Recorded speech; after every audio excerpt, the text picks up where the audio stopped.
Hey everyone, welcome to the Get Your Life Together Girl Mini Mindset Reset. I'm your host, Danielle Van. As a cognitive behavioral therapist, a life coach to women, and author, one thing has become abundantly clear. So much of what gets in our way in our daily lives is not only how we think, but what we think, our mindset. Because of that, every other week, I'm taking your requests and questions and handing over quick, easy to use, practical strategies and life tools to help you shift your thinking, create calm, help you understand and express your emotions, harness your inner power, and learn how to navigate your personal story in 15 minutes or less. After all, how else can you get your life together? So let's shift your perspective with the tools and conversations that help you in the throes of change. The Get Your Life Together Girl podcast mini mindset reset starts right now. Uncertainty does a number on all of us, even the most mindful. It makes us question ourselves, our experience, and how we're navigating the world.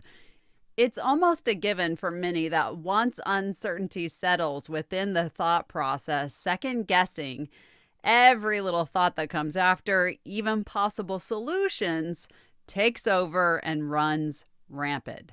This week's question comes from a personal friend of mine. She sent me a text and said, "D, I've been thinking about what you said to me the other day about second guessing myself. You said, second guessing yourself delays the decision and never changes the ultimate outcome. When you release the need to try to figure out everything at once, you open your mind, allow for actual possibilities and solutions, and you break the need to stress a problem to death." I've been thinking about these words. They've hit me, and I know you're right, but you didn't tell me how to stop second guessing. I know you know, so spill it, my friend. All right, I am happy to spill it, but to answer the question, really it was within my original words. So let's break it down for her and you if second guessing is a real issue. And let's face it, it's a real issue for many of us a lot of the times. So let's get some facts on the table first, because with these locked into our mindset, into our thinking, we can offer ourselves some serious grace, which is generally lacking when it comes to second guessing ourselves. So first fact on the table, you're never going to know everything, right? Can you give yourself a little bit of space and grace, please?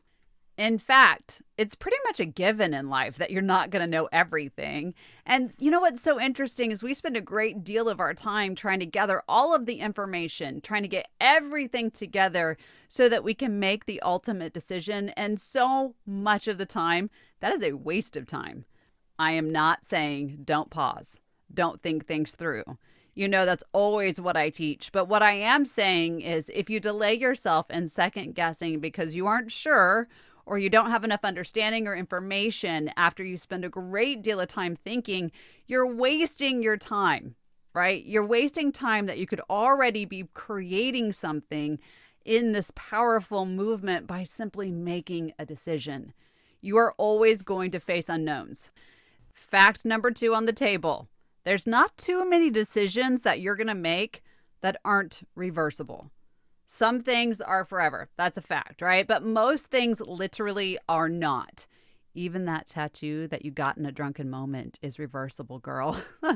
Okay, I kid. But most of the time, we have the ability to adjust.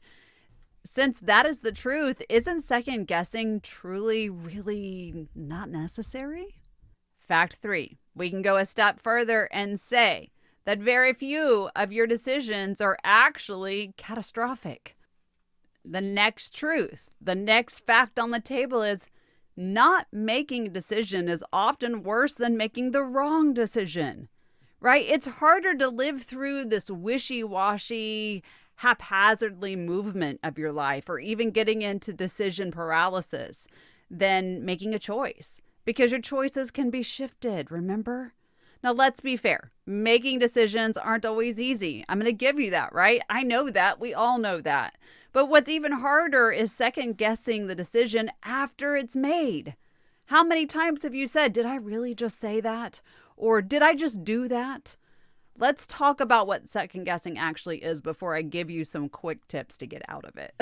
So, second guessing means that you criticize or question a decision before or after it's made.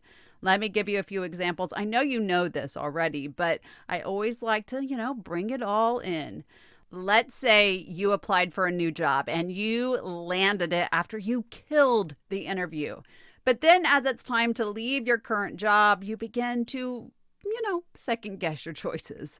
Another example would be that you make the choice to end a relationship. You go through the process and you have the discomfort of the breakup, and then you begin to wonder if you made a mistake. And with all of the second guessing, you start to beat yourself up. Whatever the reason, we've all been there. So let's go back to my friend's original question. How do we get out of this? How do we stop it? And the first thing that we do is to offer ourselves permission to do what's right for us, no one else, but the best version of what's right for you. Not everyone is going to make the same decisions that you will or have or do. There's more than one right decision for all of us, right? So if you allow someone else's voice to be stronger or more important than your own, you will always be second guessing yourself because the choice you're making is not about you. This is the biggest thing. A lot of times we people please our way into choices and then we second guess them because we haven't made a choice for ourselves. Okay? That's the biggest one. Next, you have to work to be confident in your decisions. As confident as you can. Not the BS of fake it until you make it. That's not at all what I'm saying. This is about the connection to your choice. Second guessing resides in your thoughts. If you're not advertising your concerns or questions, guess what? No one can question your questioning of you.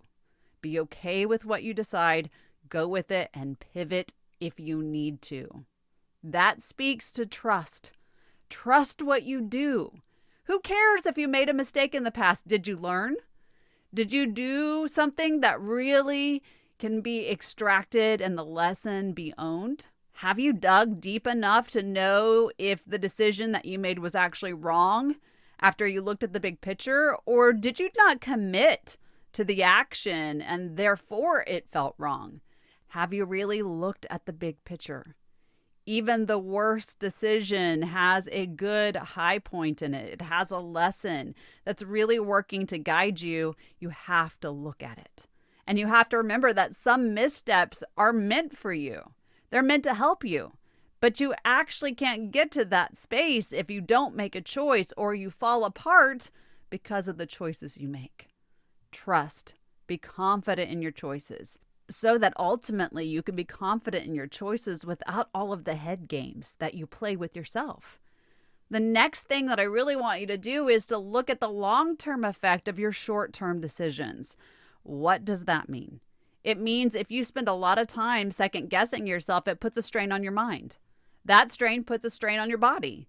You then feel tension. Your immune system is impacted. Maybe your sleep becomes dysregulated. Your health is impacted. Your self-confidence is rocked. Everything is really shaken. And from there, you start this spin cycle that is really hard to get out of. So think about what happens in the long term and the short term. I love to tell people, look at your decisions from the front to the back to front, and keep yourself looking at the long-term and short-term gains and losses so that you can begin to formulate the best plan for yourself.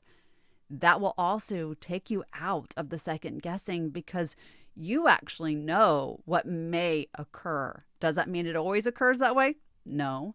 But it does at least give you some space to get out of that strain, and it gives you some understanding of how you can pivot if necessary. The next piece is something that people who have a lot of trauma really struggle with.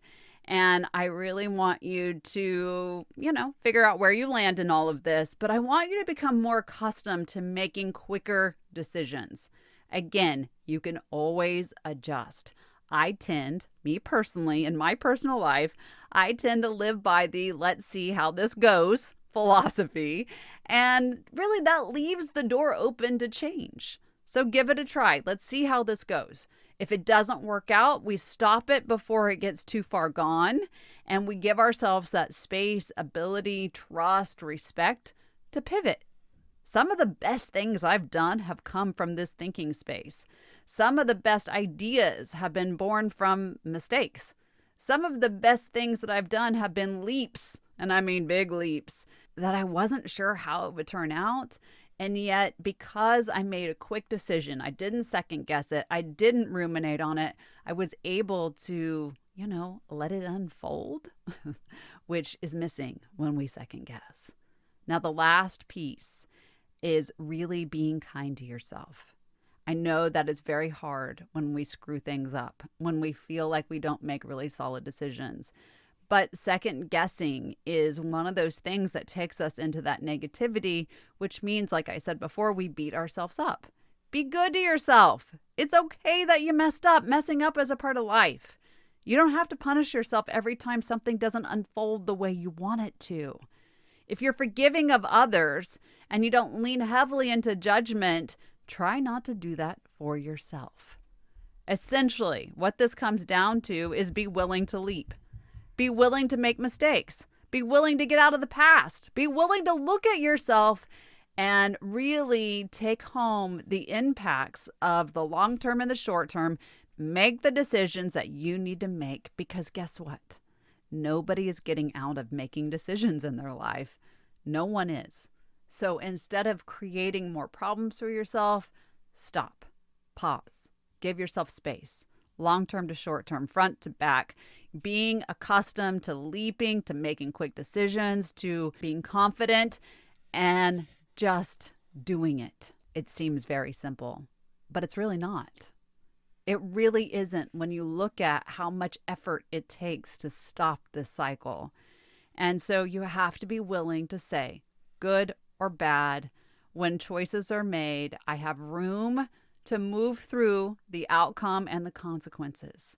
I know that there's always room for improvement, even when things do work out for me. I know that there's space. I know that there's new change. I know that there's something in everything for me, and therefore I can make my decisions, good or bad, and live through them. Not because of them, not in spite of them, but through them, through the things that you create. I hope this helps you understand why it's important to stop second guessing everything and gives you a few ideas to, stop it in its tracks. Because long term, it's not really worth it. I want to thank my dear friend for sending me this text and obviously the beautiful conversation that we had prior to it. And I hope that it helped you too. Simply challenge yourself. Make decisions. It is essential to our growth and, of course, getting our life together. Thank you so much for listening to the Get Your Life Together Girl mini mindset reset. If you have a subject or strategy request, email us at getyourlifetogethergirl@gmail.com. Or you can visit our website at getyourlifetogethergirl.com. If you're looking for daily inspiration or tips and tools, join the growing community at Get Your Life Together Girl on Instagram, Facebook, and TikTok. Thank you for being a valuable member of this community. Until next time, be kind to yourself and others.